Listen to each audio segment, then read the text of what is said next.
You have been asked to dialogue, and dialogue and having conversations is a good thing.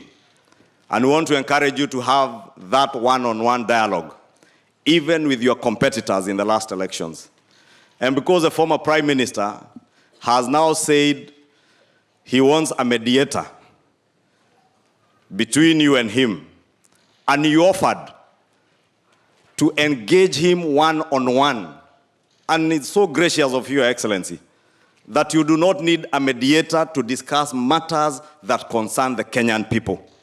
But the Kenyan people are now telling you, and I've seen them in many platforms around the country, saying as much as you can engage with the former Prime Minister and those on his side, please engage with him publicly, in a public forum where Kenyans will be witnesses of the issues that you shall be discussing.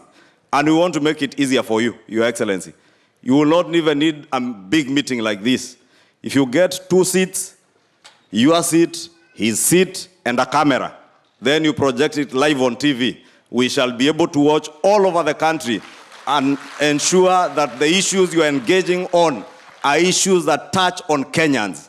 Because we must bring to an end the business of people going into the streets for demonstrations, causing violence, looting and anarchy, to force you and government to sit and negotiate on issues to do with power and how people will share positions.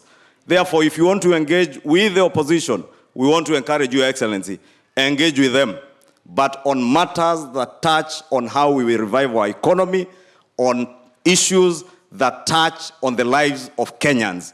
On that, Your Excellency, nobody has an issue with you engaging with the former Prime Minister, even with the former President. I see today in Nairobi, they are praying. And I am happy that finally they have recognized that the giver and taker of life is Almighty God. And even as we mourn Kenyans who lost their lives during the violent riots, because, Your Excellency, we said yesterday, what we have witnessed in this country are not demonstrations. Is not picketing. They are not peaceful processions. They are riots, organized, and people being mobilized to riot so that people can use violence and anarchy to negotiate themselves into power.